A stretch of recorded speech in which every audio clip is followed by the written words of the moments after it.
never made it, but I know what it takes. I'm motivated by a mix of emotion. Got my statement, and I'm reading it slow so I can understand it fully. Appreciate my standing, go out of this world and right on time. Oh, never in my life have I seen the sky light up like this. I'm far away from Earth and I wanna know if you exist. Mission control, do you read me? Send me my coordinates lately. Mission control, am I drifting? Tie me to someone who will love me, yeah. Wait, I think I'll last a bit longer. Fine. Welcome everyone. Welcome everyone. Welcome everyone to another Ref Brandon and the Todd family YouTube video. Wherever you are, whatever you may be doing, thank you so much for making Ref Brandon and the Todd family a part of your day. We always greatly appreciate it.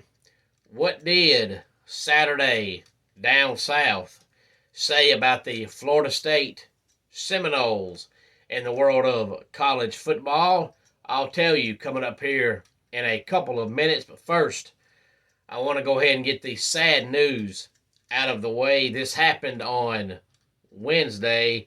I didn't mention it yesterday because it's wrestling related, and I was going to wait until the next time I go in depth about wrestling, but I wanted to go ahead and say it anyway because I'm scared I might forget. But Wednesday in the world of wrestling, we lost Hussein Khosrow Ali Vasiri, better known as the Iron Sheik. Now, back in the day, he was a phenomenal heel. If you were a wrestling fan back in those days and you've seen him, he was impossible to not hate, but that was his gimmick. But they say outside of wrestling, he was one of the nicest people you'd ever come in contact with. But he was 81 years old. He passed away on Wednesday, so we've lost another great one in the world of professional wrestling. This past weekend in the world of NASCAR, we had the Enjoy Illinois 300, and it was won by Kyle Busch. That's his third win of the year. He's now tied with William Byron for the most wins in the Cup Series this year. They both have 3 wins. And I said before the year started, I thought Kyle Busch would win at least 5 races this year. He's got 3, and they're not quite halfway done yet, so he is on pace to win more than 5 races.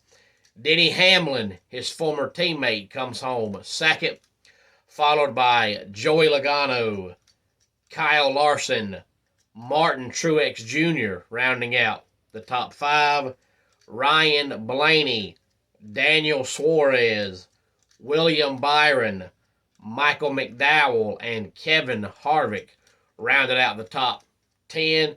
This Sunday, it's the Toyota Save Mart 350 at 3:30 on Fox. And of course, that is Wine Country, Sonoma, California. And believe it or not, this is the final race on the Fox network.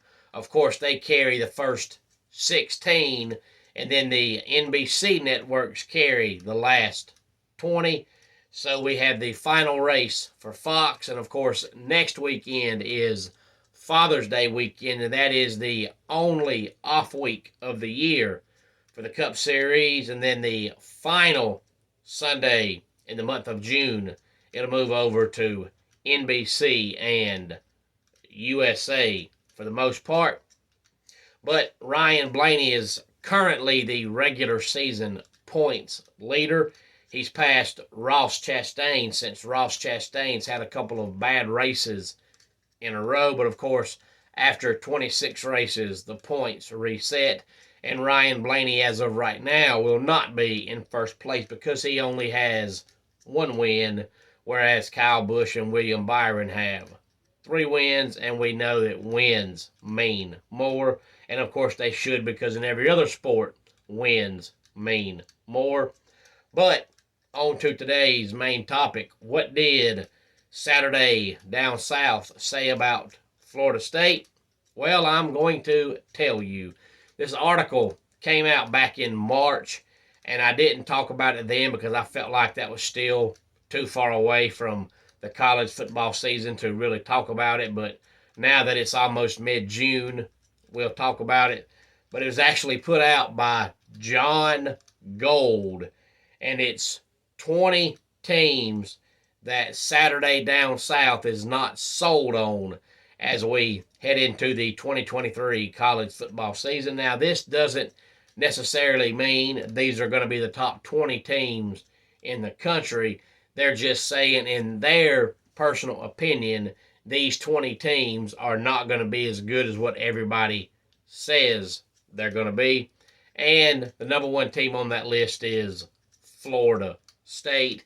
And I guess it depends on who you talk to, who you ask, because I've mentioned here on the channel numerous times that I feel like Florida State finally found the right coach, and I think they're finally trending in the right direction after pretty much the better part of a decade being a 6 or 7 win football team. But I don't think they're going to be a top 5 football team this year. Now, do I think they're only going to win 6 or 7 games? No. I think they could win 9 or 10. So I think they're better than what they've been in a while, but I don't think they're no top 5 football team. Number 2 is Texas A&M. And of course, we all know by now my thoughts on Jimbo Fisher. Jimbo Fisher is a 7-5 or 8-4 coach. If you think he's better than that, well, you're just wrong. Number 3 is Colorado. Now, Colorado, I've said this a couple times during the offseason. People are making like, since Deion Sanders is their coach, they're all of a sudden going to be a top 5 football team. And that's not so. But Colorado's been so bad for so long that if they go 5-7 this year, that should be considered a winning season, and it should be considered a successful season for Deion Sanders. But if you think they're going to be a 9 or 10 win football team, you're just crazy. Number 4 is Tennessee. I do think Tennessee takes a small step backwards this year, but it's not going to be no huge step backwards. They're not going to go from a double-digit winning team to only winning 6 games, but I don't think they'll be a top 5 team this year. Number 5 is Penn State. Number 6 on the list is Clemson. Now, I don't really know what anybody is saying about Clemson, honestly. I haven't looked because I don't care. I base my opinion and my thoughts on what I see and things like that. But me personally, the last 2 years, their wide receivers have not been able to catch.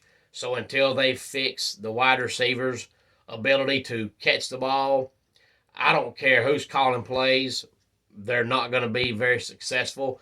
I think they're going to be a run-heavy team this year, which is fine because you have Will Shipley and Phil Maffa, and Shipley should get at least 20 carries a game, and Maffa should get at least 15 carries a game. And if you give those two guys a combined 35 carries a game, Cade Klubnik's going to run the ball 10 to 15 times a game. That's 45 to 50 plays right there. So you're not going to be throwing the ball a whole lot. So if they're a run-heavy team, they'll be okay. But they're not going to be explosive because they just don't have enough playmakers. Their wide receivers can't catch. And they have to teach Cade Klubnik to stop running backwards when he gets pressured. Otherwise, it'll be a long season. But I don't know what anybody said about Clemson, so I don't know how you can say they're not as good as what you expect because I don't know what anybody expects. I expect about a 10-win season, and that's about what I expect. They're not going to go undefeated, but they're not going to be 7-5 or 8-4. Number 7 on the list is USC, and honestly, really, truly, looking at their schedule and the talent they have, I don't see any way USC goes any worse than 9-3. If Lincoln Riley's proved anything to us, it's the fact that his teams are going to be a double-digit win team every year, but when he plays in a meaningful game, he'll fall apart. So I expect USC to go 9-3 or 10-2 this year. Number 8 on the list is Texas, and I did a Texas preview one day last week here on the channel. If you have not watched that yet, I encourage you to go back and watch it and see my personal opinion and feelings on Texas. Number 9 is Oklahoma, and I don't know how you can say they're not going to be as good as what you expect or what you've heard, because they were a 6-win team last year. So if anybody has them going 9-3 or 10-2 or 11-1, they're crazy. So I think they're going to be another mediocre team this year. Number 10 is Florida, and honestly, I expect Florida to be a 5-win football team, maybe 6. Number 11 on the list is North Carolina. North Carolina has one of the best quarterbacks in the country, but Mac Brown is just like Jimbo Fisher. He's a 7-5, 8-4 coach, so don't expect North Carolina to do any better than 8-4, 9-3, possibly. That's about it. Number 12 is TCU, and I'm sure a lot of people think TCU is going to have another great season because of last year, but they just lost way too much, especially on the offensive side of the ball. I think last year was an anomaly. I think they come back down to earth this year and win about 8 games. Number 13 is Oregon. Number 14, Kansas State. Number 15, Notre Dame. And my feelings on Notre Dame is they have all the talent in the world, but I personally am not sold yet on Marcus Freeman. I think he's in over his head. I think he's outkicked his coverage. I think he's another one of those guys that could be a great coordinator and maybe be a great group of 5 coach, but I don't think he's a power 5 coach. That's just my opinion. Number 16 is Tulane. Number 17, Utah. Number 18, Iowa. Number 19, UCLA. And number 20 is Coastal Carolina. And that is the 20 teams that are not going to be as good as expected, according to Saturday Down South. And that article was written by John Gold. Any thoughts on any of this, please feel free to let me know. Homes for Our Troops is a publicly funded 501c nonprofit organization that builds and donates specially adapted custom homes nationwide for severely injured post 9/11 veterans. Since its inception in 2004, nearly 90 cents of every dollar spent has gone directly to our program services for veterans. Visit at hfotusa.org.